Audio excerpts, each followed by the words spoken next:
Hey guys, Yuri Elkaim back with you today. Hope you're having an awesome day. I want to talk with you guys today about carbohydrates and carbohydrates as they relate to losing weight. And once again, this is going to be a very explored topic in my upcoming book, The All-Day Fat Burning Diet, which releases in December 2015.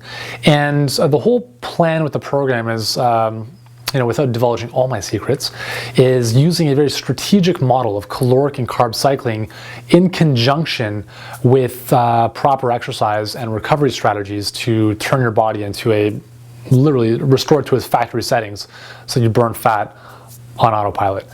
Now, carbohydrates are like this it's kind of weird. Like they're in some people's eyes they're bad guys, in other people's eyes they're really good. And I want to clear some of that up for you here. So carbohydrates typically, especially since maybe the low fat craze, who knows, have really taken on have gotten a bad rap. And in some cases it's well merited because not all carbohydrates are created equal. Broccoli is not the same as white bread. White bread is pretty much the same as whole wheat bread as far as I'm concerned, as well as what a lot of the research shows in terms of glycemic index and its concentration of amylopectin A and all this other stuff. So anyways, not all carbohydrates are created equal.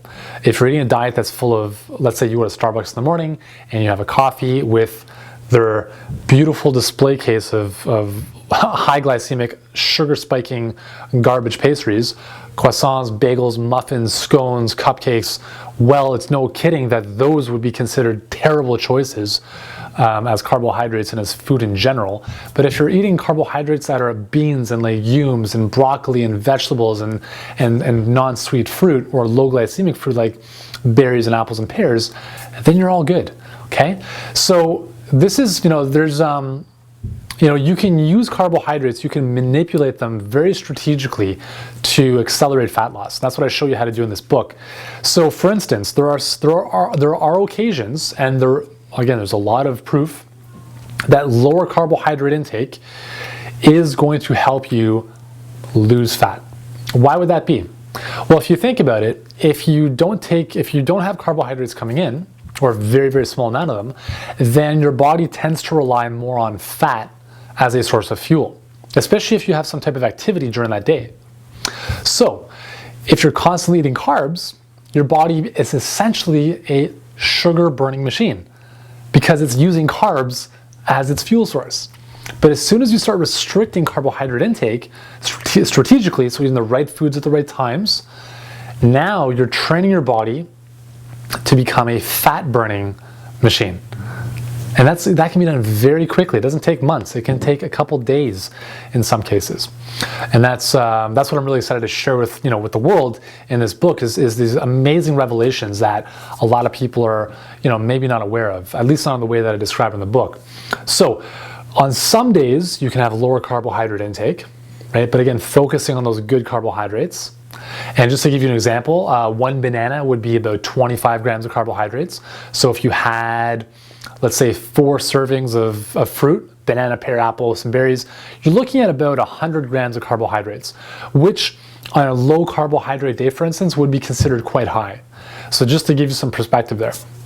Now, you can't do that forever because if you go low carb forever, you will destroy your body. I'm telling you this, you will destroy it. So some is good, more doesn't necessarily mean better. That's very important to remember. It's all about the dose. The poison is in the dose, okay? So you don't want to be doing low carb for 7 days or 30 days or forever because your body will break down.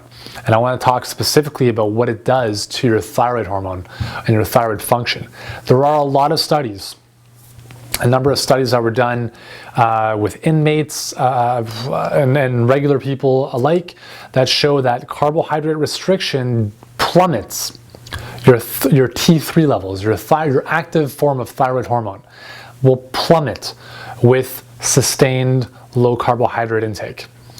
Now, that's a bad thing because if you want to lose weight, thyroid function, you actually want that to be elevated because your thyroid is your master metabolism gland.